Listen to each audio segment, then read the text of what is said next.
جب حضرت ابراہیم علیہ السلام اللہ پاک کے حکم سے حضرت ہاجرہ کو حرم کی سرزمین میں چھوڑ کر آئے، اس وقت وہاں کوئی آبادی نہ تھی، نہ کوئی چشمہ اور نہ پانی کا کوئی اور ذریعہ۔ آپ کے پاس صرف تھوڑی سی کھجوریں اور پانی تھا۔ اس کے باوجود آپ صبر و شکر کرتے ہوئے اللہ کی رضا پر راضی رہیں اور کوئی حرف شکایت زبان پر نہ لائیں۔ آپ کو اللہ کی ذات پر مکمل بھروسہ تھا کہ وہ رب انہیں ضائع نہیں فرمائے گا۔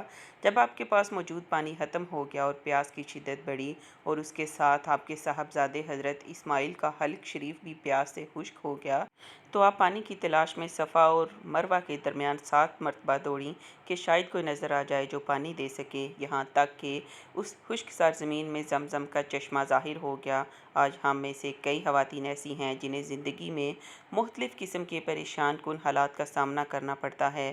مثلاً کسی کو بیٹیوں کی شادی کی فکر ہوتی ہے تو کسی کو مہنگائی کے سبب گھر کے اخراجات پورے کرنے کی ٹینشن، کسی کو شوہر یا بیٹے کی بے روزگاری کی وجہ سے پریشانی کا سامنا ہوتا ہے تو کسی کو اپنا گھر نہ ہونے کے باعث کرائے کے گھر میں مشکلات کا سامنا کرنا پڑتا ہے۔ الغرض اس طرح کے حالات میں خواتین مستقبل کے بارے میں سوچ سوچ کر پریشان ہوتی رہتی ہیں اور اس وجہ سے نہ صرف اپنی صحت خراب کر کے کئی امراض میں مبتلا ہو جاتی ہیں بلکہ ان کے مزاج میں بھی چڑچڑاپن آ جاتا ہے۔ کچھ مالی تنگی یا بیٹیوں کی شادی کے خرچوں وغیرہ کی وجہ سے بھی پریشان ہوتی ہیں اور کچھ تو فرض زکوٰۃ ادا کرنے میں بھی ٹال مٹول سے کام لیتی ہیں، جبکہ بعض تو فرض ہونے کے باوجود حج کی ادائیگی سے بھی محروم رہتی ہیں۔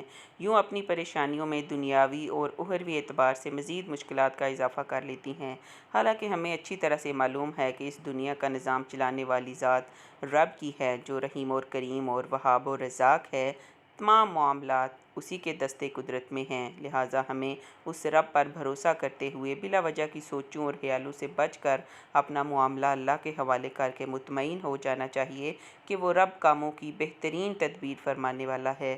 البتہ جائز اسباب اور ذرائع اختیار کرنے میں حرج نہیں، ضرور اختیار کیجیے، لیکن بھروسہ صرف اللہ کی ذات پر رکھ کر خواہ مخواہ کی ٹینشن لینے سے بچیے۔ آنے والے کل کے بارے میں سوچ سوچ کر اپنا آج خراب نہ کیجیے۔ کیا معلوم کہ جس کل کے بارے میں سوچ سوچ کر ہم پریشانی میں مبتلا ہیں، اس کل میں ہم موجود ہی نہ ہوں یا ماحول ہی تبدیل ہو چکا ہو۔ لہٰذا اس دنیاوی کل کی فکر میں گھلنے کی بجائے اس اخروی کل کی فکر کیجیے جو یقینی ہے اور اس میں نیک اعمال ہی کام آئیں گے۔ اللہ پاک ہمارے معاملات پر رحمت کی نظر فرمائے اور ہمیں اپنی ذات پر مکمل بھروسہ کرنے اور فکر آخرت کی نعمت نصیب فرمائے۔